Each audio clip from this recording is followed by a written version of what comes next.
माँ बाप ने अभी अभी दूध छुड़ाई उस छोटी बच्ची को रोने वाले कुएं में फेंक दिया। जाते जाते उसे अपशकुन और बोझ कहकर कोसते रहे और पीछे मुड़कर भी नहीं देखा। बच्ची रोते रोते बेहाल हो गई, गला बैठ गया। तभी उसे कुएं की दीवार की दरार में हरी खुबानी की एक टहनी मिली। उसने उसे चबाया तो उसमें से रस निकल आया और अजीब बात यह कि उसकी भूख भी शांत हो गई। वह उस टहनी को सीने से लगाकर कुएं के कोने में ही सो गई। अगले दिन जब उसके माँ बाप कुएं के पास से गुजरे तो अंदर से हलचल की आवाज सुनकर डर के मारे कांप उठे। भागते हुए घर लौट गए और फिर कभी उस बच्ची का नाम तक नहीं लिया। गांव वाले भी कहने लगे कि वह लड़की मनहूस है। यहाँ तक कि जंगली कुत्ते भी उस कुएं के पास नहीं जाते थे। लेकिन गांव के पश्चिम में रहने वाली चेन दादी का दिल बहुत दयालु था। वह रात को रोटी लेकर उसे ढूंढने आई। जब उन्होंने देखा कि बच्ची उस हरी टहनी को कसकर पकड़े हुए है तो उसे गोद में उठाकर घर ले आई। उसका नाम रखा नियान आन और उस टहनी को अपने आंगन के कोने में लगा दिया। कुछ ही समय में वह टहनी सचमुच जड़ पकड़ गई। पेड़ घना हो गया और उस पर खट्टी मीठी खुबानियां लगने लगी। चेन दादी उन खुबानियों को पड़ोसियों में बांट देती। लोगों का मन भी धीरे धीरे बदलने लगा। वे नियान आन को बुरी नजर से देखना छोड़ने लगे और कभी कभी माँ बेटी की मदद भी कर देते। 4 साल की होते होते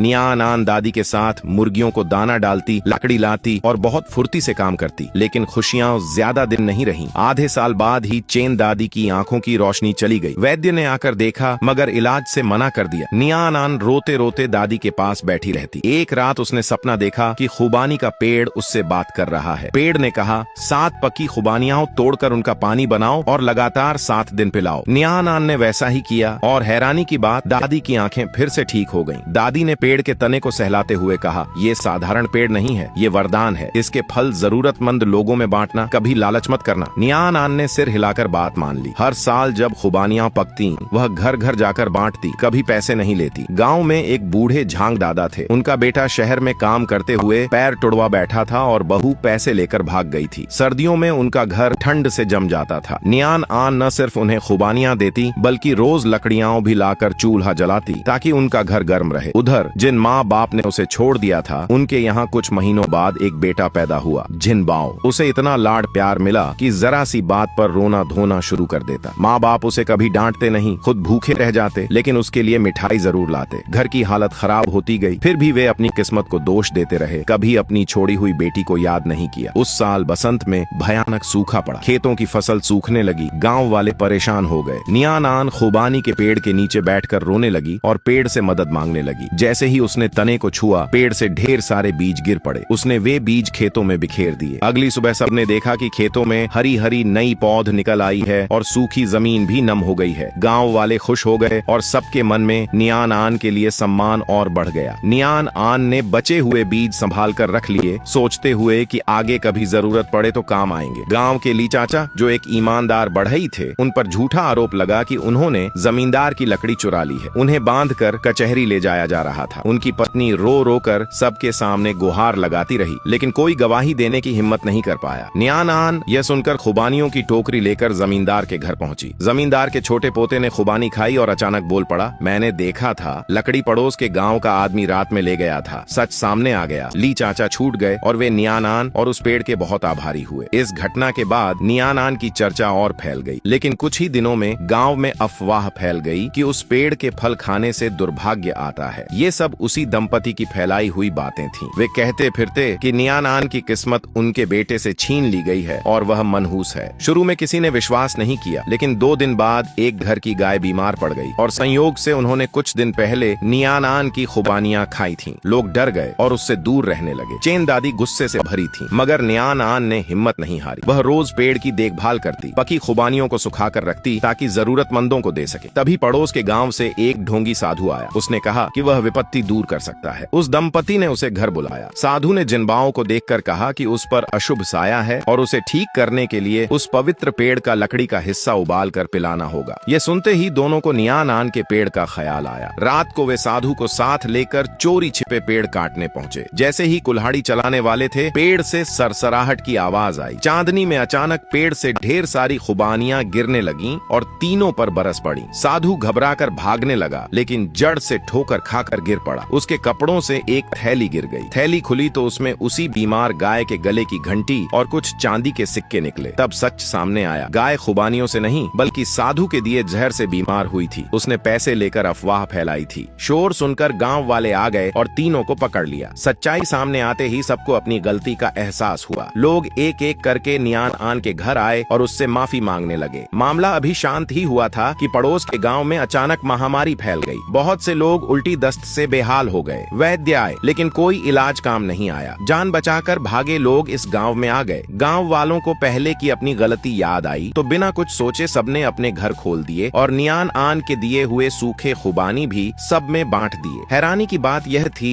कि जिन बीमार लोगों ने वे खुबानी खाई उनकी हालत धीरे धीरे सुधरने लगी। यह बात कस्बे के जमींदार झो के कानों तक पहुंच गई। वह पहले से ही उस हरी खुबानी के पेड़ की ताकत के बारे में सुन चुका था और उसे अपने कब्जे में लेना चाहता था। उसी दोपहर वह अपने नौकरों को लेकर गांव पहुंचा और पेड़ की ओर इशारा करके बोला, ये पेड़ गांव की जमीन पर है, इसलिए अब ये मेरा हुआ। इसे खोदकर मेरे आंगन में लगा दो। नियान आन दौड़कर पेड़ से लिपट गई और नौकरों को रोकने लगी। चेन दादी और झांग दादा भी आगे आए लेकिन नौकरों ने उन्हें धक्का देकर गिरा दिया। तभी जैसे ही कुदाल पेड़ की जड़ को छूने वाली थी, पेड़ से अचानक खुबानी की मीठी खुशबू फैलने लगी। उस खुशबू में बच्चों की हंसी जैसी आवाज सुनाई देने लगी। नौकरों को चक्कर आने लगे और उनके हाथों से कुदाल गिर गई। जमींदार गुस्से से तिलमिला उठा। बदला लेने की धमकी देकर वहां से चला गया लेकिन उसने हार नहीं मानी। वापस जाकर उसने कचहरी के सिपाहियों को पैसे देकर भड़का दिया और कहा कि यह पेड़ अपशकुनी है, लोगों के लिए खतरा है, इसे काट देना चाहिए और लोगों को पकड़ लेना चाहिए। सिपाही कुल्हाड़ियां लेकर गांव पहुंचे। जैसे ही वे पेड़ काटने लगे अचानक पेड़ के तने पर शब्द उभर आए, नेकी करने वाले घर में हमेशा सुख बना रहता है। तभी भीड़ में से एक आदमी आगे आया। वह भेष बदलकर घूम रहे सूबे के अधिकारी थे। उन्होंने बताया कि कुछ दिन पहले वह भी महामारी की चपेट में आ गए थे और शरण लेकर आए लोगों से मिली सूखी खुबानी खाकर ही ठीक हुए थे। वे खास तौर पर इस पेड़ को देखने आए थे। उन्होंने वहीं आदेश दिया कि जमींदार और सिपाहियों को गिरफ्तार किया जाए। साथ ही नियान आन को सदगुणी परिवार की एक पट्टिका भेंट की। कुछ दिनों बाद जिनबाओ गांव के बाहर खेलते खेलते नदी में गिर गया। संयोग से वहां से गुजर रही नियान आन ने उसे बचा लिया लेकिन उसके बाद जिनबाओ को तेज बुखार हो गया और वह बेहोश हो गया। उसके माँ बाप ने कई वैद्य बुलाए पर कोई फायदा नहीं हुआ। मजबूरी में उन्हें खुबानी के पेड़ की याद आई और वे जिनबाओ को लेकर चेन दादी के घर पहुंच गए। नियान आन उस समय पेड़ से खुबानियां तोड़ रही थी। दोनों उसके सामने घुटनों के बल गिर पड़े और रोते हुए बोले, नियान आन, मैं तुम्हारी असली माँ हूँ, कृपा करके जिनबाओ को बचा लो। नियान आन स्तब्ध रह गई। चेन दादी ने गहरी सांस लेकर कहा, जब इसे सूखे कुएं में छोड़ आए थे तब याद नहीं आई? आज मुसीबत पड़ी तो बेटी याद आ गई? क्या तुम्हारा मन तुम्हें नहीं कचोटता? दोनों रोते हुए सिर झुकाकर माफी मांगने लगे और बोले कि अब से वे अपनी गलती सुधारेंगे। नियान आन का दिल पिघल गया। उसने कुछ खुबानियां लेकर उनका काढ़ा बनाया और जिनबाओ को पिला दिया। थोड़ी ही देर में जिनबाओ को होश आ गया। बीमारी से ठीक होने के बाद जिनबाओ बिल्कुल बदल गया। अब वह जिद्दी और लाडला नहीं रहा। गांव वालों के साथ खेतों में काम करने लगा और खुद ही नियान आन की मदद से पेड़ की देखभाल करने लगा। उसके माँ बाप भी गांव में ही रुक गए। चेन दादी के कामों में हाथ बटाने लगे और धीरे धीरे अपनी गलतियों का प्रायश्चित करने लगे। समय बीता, नियान आन बड़ी हुई और एक मेहनती नेक दिल युवक से उसकी शादी हो गई। दोनों मिलकर खुबानी के पेड़ की देखभाल करने लगे और गांव वालों को भी बीज से नए पेड़ उगाना सिखाया। कुछ ही सालों में पूरे गांव में खुबानी के पेड़ लग गए। हर साल बसंत में फूलों से गांव महक उठता और शरद ऋतु में पेड़ फलों से लद जाते। गांव वालों की जिंदगी भी पहले से ज्यादा खुशहाल हो गई। इस कहानी में कई सच्ची बातें छिपी हैं। बच्चा बोझ नहीं, भगवान का दिया हुआ वरदान होता है। जो अपने ही खून को ठुकराते हैं उन्हें एक दिन पछताना पड़ता है। सच्चे दिल से की गई भलाई सच्चा प्यार बनकर लौटती है। कोई भी इंसान अकेले पूरी जिंदगी नहीं जी सकता। लालच और चालाकी आखिर में इंसान को ही नुकसान पहुंचाती है। सबसे कीमती चीज भी लालच की खाई नहीं भर सकती। अफवाहें सच के सामने टिक नहीं पाती। इसीलिए बिना सोचे समझे भीड़ के पीछे नहीं चलना चाहिए। अपनी आंखों से देखकर और दिल से समझकर ही फैसला करना सही होता है। और अगर गलती समझ आ जाए तो उसे सुधारने में कभी देर नहीं होती। सच्चे मन से किया गया पश्चाताप इंसान को फिर से अपनापन दिला देता है और जिंदगी फिर से मीठी हो जाती है।